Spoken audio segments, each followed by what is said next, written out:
I am finally back and hopefully bringing content to you regularly each week. We are in our home. You can see that my bookshelves are back in order and you will be seeing that video next. But let's finally talk about all the books that I read in March. Hello everyone, welcome back to my channel, and I am finally back to bringing you regularly scheduled content. Before we get into my much awaited March wrap up, I wanted to take a few moments to give you a few reminders. We are still in the month of April, and April is my birthday month. It is my random acts of kindness that I do each and every year. There is a Google spreadsheet down below. It should be the top link where you can put your first name and your Amazon wish list on there. People can gift you a book if they choose to. I always tell everyone, if you are going to put your name on the list, you do have to pick anybody on that list to gift a book to them. You have to pay it forward in order to get it back. So make sure that you take the last few days of the month, do that, bring someone some joy in April. That's all I ask for my birthday. And then also, Patreon members are going to be getting an exclusive deep dive into all of my shelves after I put up the video where we organize them. And then also my Patreon members are also going to be getting a full house tour once it's fully up and going. So if you want to be a Patreon member, make sure that you check the description box with the link in there. And also my links to everything. I have my Pingo books, my socials, everything down below, anything that you would like to check out. But I wanted to give everyone those two reminders so you don't miss out on that content. Okay, so as it stands, today is Easter, so I don't remember a whole lot of some of these books. Thankfully, my phone is going to tell me what I rated them and what I actually read in March, because I'm going to need a reminder to give you this full wrap up. So I read 13 books in March, and to be honest with you, I don't even know how I did that. I am currently sitting at maybe 6 books for the month of April, but one of the books had 4 books in the whole book, if that makes sense. It's like an omnibus, so I guess maybe closer to 10 if you break it down that way. But 13 books in March is wild to me, and I can't wait till you see how my ratings are just all over the place. And let's just get into it, because I'm telling you, it's a wild ride that I had in March. The first book that I read is The Goddess of by Randy Garner. I ended up getting an ARC of this in February, and I started it at the end of February, finished it at the beginning of March. I have to say, I got the audio ARC of this, and it could be the audio that maybe didn't do it for me, maybe just the story. It's one of the two, or maybe a composition of both. But I really didn't enjoy this book as much as I thought I would. I gave it 3 stars. It was just an okay read, but nothing that made me want to read the second book in this maybe duology. Even though they're standalones, they do carry over characters that you meet in the previous book, and I just wasn't interested in it. The Goddess of follows Naya, and she is the daughter of the sea goddess, I want to say. But Naya is not a goddess of anything, even though she's a goddess. So she is kind of at the whims of her stepmother, mother, I can't remember which one. They do not treat Naya very well at all. She is betrothed to another god. He starts out like a gentleman, where he doesn't want to, take her virginity. He wants to kind of keep her intact. But her mother every month makes this guy come to their place and do the thing, trying to procreate. And she doesn't understand why month after month after month, Naya is not becoming pregnant. So her mother decides to step in and be in the room when the whole act is going on. So now they actually have to act it out. And Naya ends up fleeing at some point later on. It was months and months or years later. She ends up fleeing to the human realm where she ends up meeting somebody there, and their story kind of goes from there. This felt like more of a cozy fantasy because we are just going day to day with Naya. There really wasn't a whole lot of like high stakes until the very end. I just felt like it was listening to her inner monologue, talking about her life, how being a god or a goddess is, and I just kind of fell out of the story. I felt like it was very sluggish, it was very slow going. There wasn't a whole lot that was making me want to be interested in Naya or our male main character. Granted, towards the end, really had me in a chokehold briefly because I was like, okay, we went from this cozy story and now we're all of a sudden going 100 to nothing.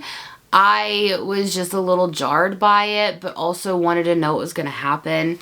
In the end, 3 stars. It was okay, but if you're into more of like a gothic-y vibe, a very brutal and emotional story, you might really enjoy this book. I know there's so many people that do. It just didn't do it for me.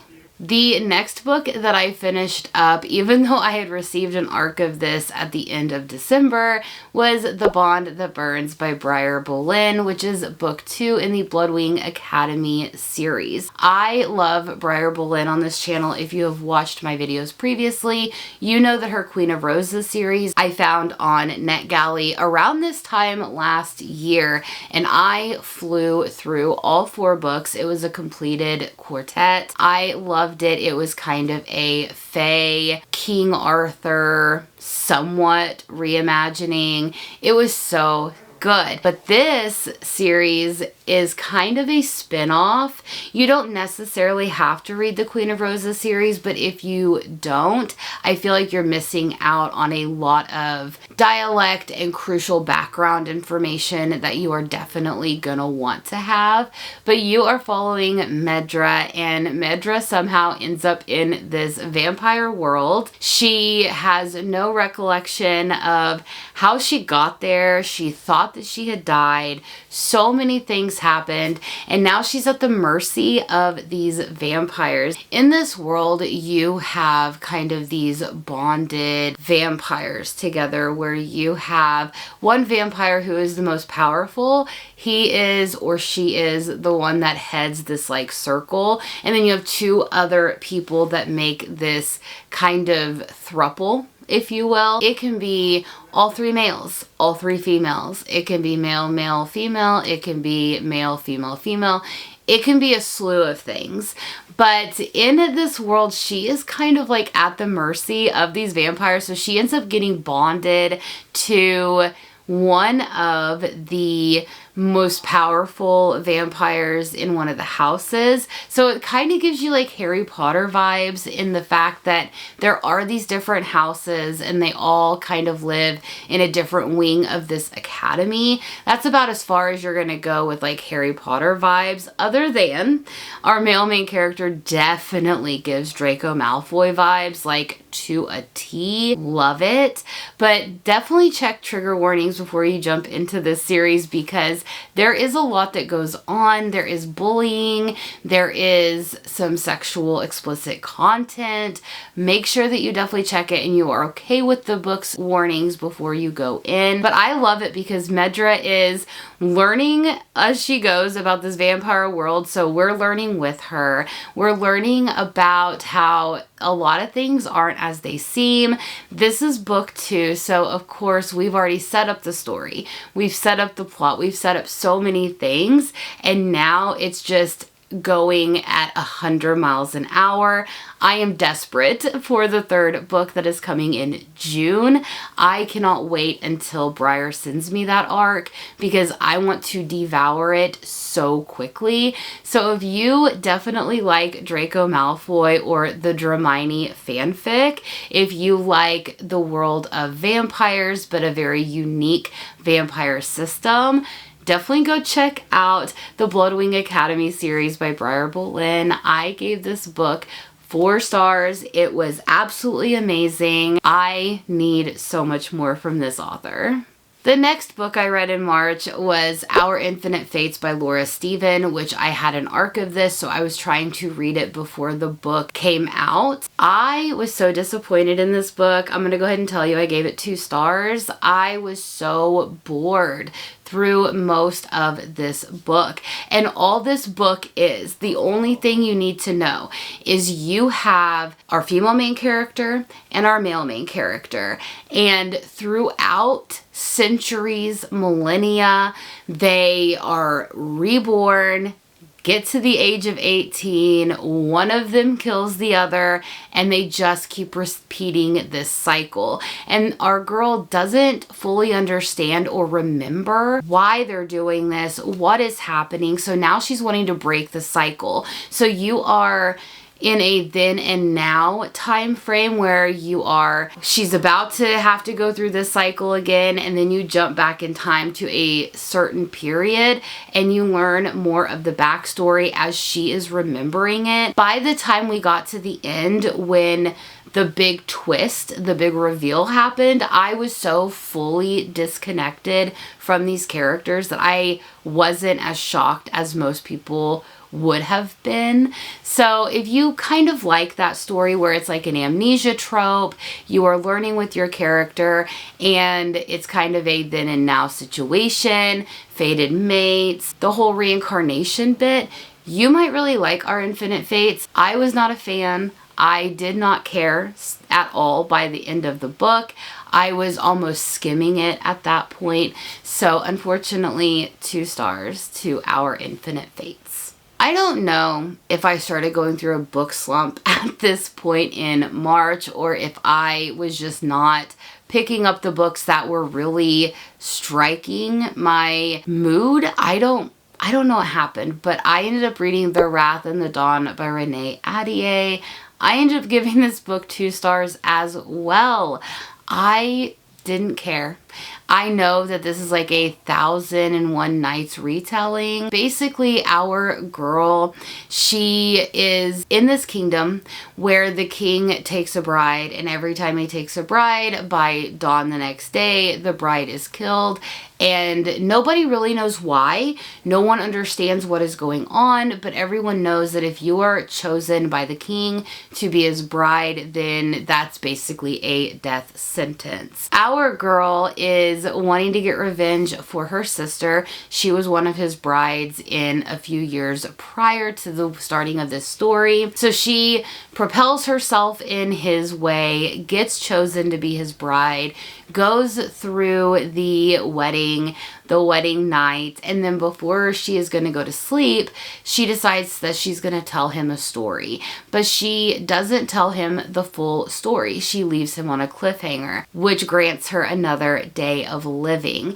And she keeps repeating this process until at some point in this story, he starts really liking her, wanting to keep her around. People in the town are talking like, why is she the only one that has survived? And I want to say that it was a very unique concept. I did like how things were put together. The story is unfolding. It's kind of a mystery. Why is this happening? And you're going along with our girl to try to unravel it, break the cycle, and she's still trying to get revenge for her sister. I enjoyed it, but then once we got to about 40% of the book, I really started losing interest because it just seemed like it was another day, another story, and there really wasn't a whole lot of like romance. And the way that the characters ended up falling for each other and falling in love, I did not feel that connection at all. There was no banter or tension or buildup for it. It was like, oh, she's telling him a story, then she goes about her day. She tells him a story, she goes about her day. It was just kind of a rinse and repeat thing. I didn't feel the emotions. I didn't feel the connection. I don't know how both of them fell in love with each other. So at the end, I gave it 2 stars. The next book that I ended up reading was our Fabled book club pick for March, which is A Promise of Lies by Claire Sager. This was the third and final book in this trilogy, and I have to say, I started to lose interest in book 2 a little bit, but I was like, okay, this is a filler book. I want to read. I want to know what's going to happen. And sadly, this book got 3 stars from me. I feel like this story should have been a duology. I don't really feel like it needed to be spread out into 3 books. It could have very well been a duology and packed an even bigger punch, in my opinion. Basically, this story starts where our girl is married to not a nice guy. He has blown through all of their money by gambling. They are so far in debt, so she takes it upon herself because she cares about the people at her estate and the people that are living on their land. She goes to the kind of highway where people are riding their horses to go from town to town, and she ends up stealing merchandise that is worth money, pawning it off, getting the money to keep them afloat, until one night she runs across a Fae male, ends up taking this valuable piece of jewelry and going back to the estate, and then she is summoned to court before she could sell it and pay off all the debts in their land. And whenever she gets to court, she is told that she is to spy on all of these Fae males because the queen is like in her becoming period where she needs to pick a Fae male to marry. And so the one that she is tasked to spy on is none other than the Fae male that she had already stolen from.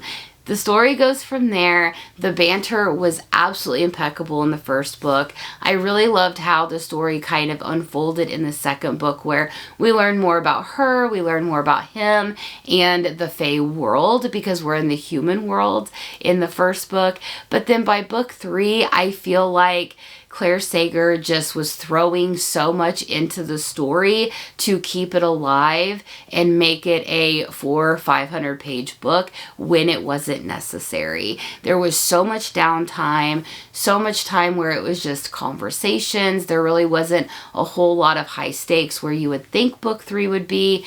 So unfortunately, it was 3 stars, but I am happy that I did finish the trilogy. Finally, I think I'm out of my book slump, to be honest, because things go up from here, at least for the next few books. So the next book that I read was Fatal Throne, which is a compilation of stories told by Henry VIII's wives.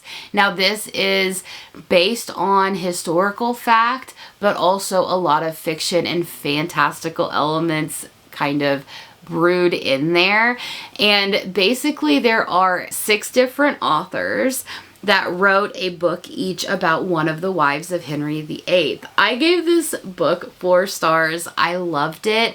I didn't want to stop reading it, and that could be a huge part in me loving the Tudor history and the Tudor time frame and everything that there was Tudor related. So that probably played a role into why I loved it and why I gave it 4 stars. But I really loved it because Catherine of Aragon, you finally get, as even though it's a fiction and kind of a fantasy made up story, you get her inner thoughts on how the marriage started with Henry and then where it was whenever it ended and how she felt with all of it. And then you have Anne Boleyn, you have Jane Seymour, Anne of Cleves, Catherine Howard, and Catherine Parr. Throughout these stories, they get littler and littler, and that kind of signifies the short amount of time by the end of Henry's life that the women were around. Catherine of Aragon was the biggest section because, of course, she was married to him for 24 years. Anne Boleyn was with him for, I want to say, from the time they started courting each other to her death, it was around 10 to 11 years that they were together. But then Jane Seymour, they were together for a year and a half, and it just kind of keeps going down from there. But I really enjoyed it. It was kind of a deep dive into the wives' thoughts and how they felt whenever Henry was in his moods, how they were trying to please him and the court. So if you do like historical fiction and you kind of like the Tudor time period or just hearing about anything in general history related, I highly suggest picking up Fatal Throne. It was very well done. I then picked up my Patreon book club pick, which was Deep End by Ali Hazelwood. Now, if you have watched my videos, you know that I love Ali Hazelwood and anything that she has written. This book was no different. I gave this book 5 stars. I absolutely loved it. I loved the banter. I loved the romance. I loved the spiciness.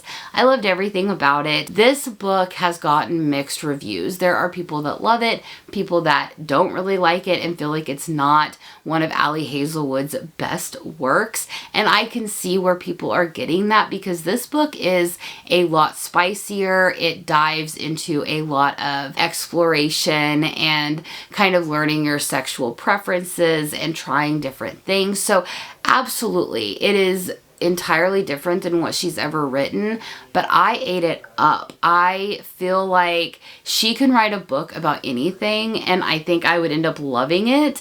So this book is following our female main character who is in college, and she is a diver. But she had an accident a couple years prior, and so she's not able to do certain diving moves because she is still traumatized and is trying to work through that with her therapist. Then you have our male main character who is a swimmer, and he is an Olympic gold medal swimmer, but he's also still in college, and they have a mutual friend, his girlfriend and her friend on the diving team. They all kind of commingle, but her best friend comes to her and says, you know what, me and him broke up. I think you guys should, just kind of have a little fling. You seem to be into the same things whenever it comes to the bedroom, and leaves it at that. She is true. She is genuine. She's not trying to set our girl up. And it kind of goes from there where they don't announce their breakup because they are this huge power couple in, I guess, the water sports world. Our female main character and our guy, they have little trysts on the side, and you can definitely tell that in the bedroom sparks fly with them, but then they're still trying to get to know each other, and as they do, they start growing deeper and deeper together until at the very end things kind of fall apart. So I highly suggest, if you do love Ali Hazelwood, if you wanted Ali Hazelwood's books to be a little bit spicier, definitely go check out this book. You may or may not like it, but at least give it a try. I then picked up A Dawn of Onyx by Kate Golden, and I'm gonna be honest with you, I read all 3 books basically back to back. I could not stop. I gave the first book 4 stars, and let me see what I gave the rest of them. I gave A Promise of Peridot 3 stars, which is the second book, and then I gave A Reign of Rose 3 stars as well. This is the Sacred Stones trilogy, and I'm so happy I read it because it is a great romantasy, but it is also really slow going in a lot of parts. Basically, our girl is from a village that is being kind of targeted by the Onyx Kingdom's soldiers. So she sees that her brothers come back and they're like, we need to leave. They're on their way. I stole a bunch of stuff and all of this stuff. So they're on the road. Their mother is very sick. She ends up leaving her healing ailments for her mother back at the home. So she tells everyone, I'm going to go back. I'm going to get these. I will catch up with you. As she returns back to her home, the soldiers are already there and inside. She has a secret that she doesn't want to reveal to anybody. It ends up getting revealed. She ends up getting taken away by a dragon, no less, to the Onyx Kingdom, where she is held prisoner, basically, but treated as a guest. And the story goes from there. I really loved this. The world really expands as the story goes on. You start learning about the betrayals and the whole world in general. And things are not as our girl thought they were. She is not who she thought she was, and it just ends up being so much more than what it starts out as. I really loved it. I loved the romance. I loved the male main character especially. I could not get enough of this story. And the reason why the second and third book got 3 stars was because there was quite a bit of both books that was at a lull, where it was so boring. I had to keep powering through. I felt like there wasn't a whole lot that you could fluff in these books. So I feel like, again, that it was drawn out to be 3 books whenever it could have been 2 and been much more enjoyable. But I am so happy that I did read the Sacred Stones trilogy, because I had been hearing about it from so many people. I have special editions of the books. I wanted to know what all the hype was, and I'm very glad that I did read it. I then, in March, received a ARC of one of my most anticipated reads of the first part of this year. Thank you, Entangled Publishing. Thank you so much to Red Tower and everybody over there at the team that sends me these ARCs. I am forever grateful for you gracing my inbox with wonderful e-ARCs. I also got a physical ARC of this after I finished my e-ARC. It's gonna go like in a case. I am going to cherish it and make a shrine out of it. I loved it that much. And that is The Never List by Jade Presley. I read this book in the middle of March, but it did come out, I think it was April 8th that the book launched. But you guys, if you love Why Choose, if you love the touch her and die trope, the protective trope, if you love kind of a mystery but yet our girl is super badass type of characters, I highly suggest picking up The Never List. I was not disappointed. 5 stars if you cannot tell. I want book 2 right now, and it's probably going to be another year before we get that, and I'm okay with that. But that's the downfall to reading ARCs. If you find a 5-star, you have even more time that you have to wait until the next book comes out. Our girl is living in the slums of this city, and it is ruled by these 4 heirs. And the 4 heirs come from the goddesses who are asleep now. So their mates, which are their fathers, are the ones that run this city, and the princes are the ones that are needing to find a mate. They need to find someone who can be with all of them with all of their power, and so they have been going through this choosing for 6 or 7 years.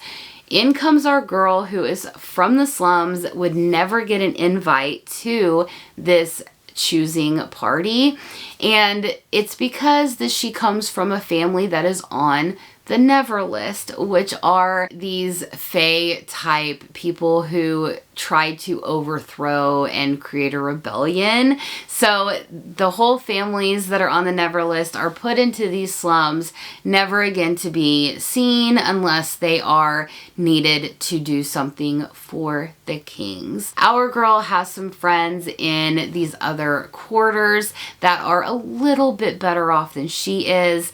They end up kind of creating a fake invitation for all 3 of them because they want to go to this party, they want to live it up, but our girl has ulterior motives because her sister, her older sister, also did this the year prior, and she has not seen her sister since, so she thinks that her sister is dead. She wants answers. She wants to know what happened to her sister, so she's infiltrating the choosing just to get answers.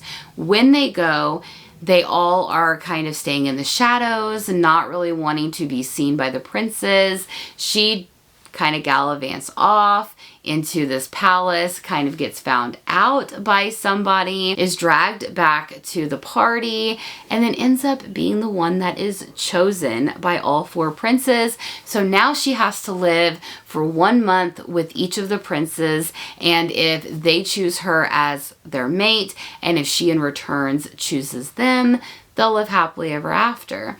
If not, if her secret is found out on who she really is, why she's there, and where she really comes from, she is going to be killed. And our story goes from there. She ends up spending a month with every one of these princes. They each have their own personality, kind of what they want in life. It is very spicy. I loved this so much. So if you like that kind of book, please go pick up The Never List. It was a 5-star read for me, and I haven't stopped thinking about it. I then ended up reading Filthy Rich Vampire by Geneva Lee. Again, this was another book that caught me by surprise. Absolutely loved it, and I am still thinking about it to this day. It was a 4-star, but our female main character ends up being somehow entrapped with this vampire who has just woke up from like 30 years of sleep almost. So she ends up having to be protected by him because there are other people that are after her. He doesn't want to find a bride because it is kind of the every 50 years they have to do, it's kind of like a choosing ceremony, but they have to find a mate.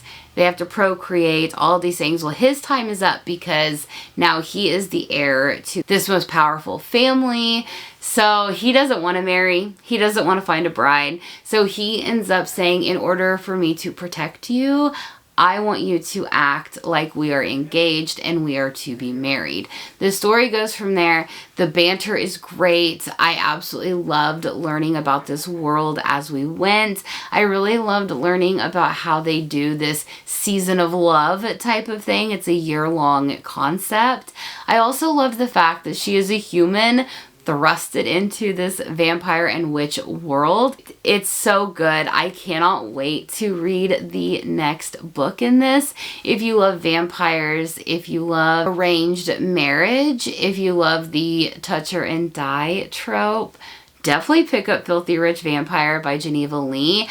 I can't wait to continue on. I think there's 3 books in the vampire series, and then I can't wait to pick up Filthy Rich Fae because her writing is absolutely amazing. The final book that I read in March was Claimed by Shadows by Rosa Lee, which is book 2 in the Shadow Men series. I love this. It is super spicy, filthy all over. It is a why choose. This is a pure like mood read. This is something where you just want to escape all of those high stakes fantasies or those very emotional small town reads, and you just want something that is filthy to the core. Go pick up Kissed by Shadows, which is book 1. You will absolutely love it. It is a mafia style why choose romance. I gave this book 4 stars. Loved it. I need the 3rd and final book, which is Owned by Shadows, as quick as possible, but Rosa Lee every week gives us a newsletter, so I know Owned by Shadows is currently being written. I just cannot wait for it to be available for me to consume. But this book starts out where our girl is raised in knowing about the mafia. Her best friend Nikolai is the heir to the Bratva, which is the Russian mafia.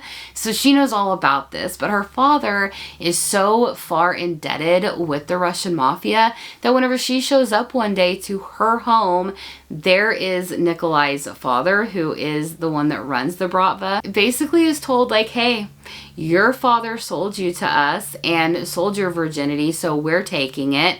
And then in comes Nikolai. The story goes from there. Nikolai ends up getting her out of the situation, taking her to the Shadows, which is a rival mafia gang that is kind of made up of multiple different families. You have these 2 twins, Roman and Rowan, who are from the Irish mafia, and they come from 2 sides of the Irish mafia, so you already have the double power from the Irish mafia. And then you also Hunter, who is the brother of one of these girls who was her friend, how she helped her get away and, you know, get away from the situation she was in. So she already kind of knew Hunter, and it is their romance. It is Hunter Roman and Rowan, and then you also have Nikolai from the Bratva side.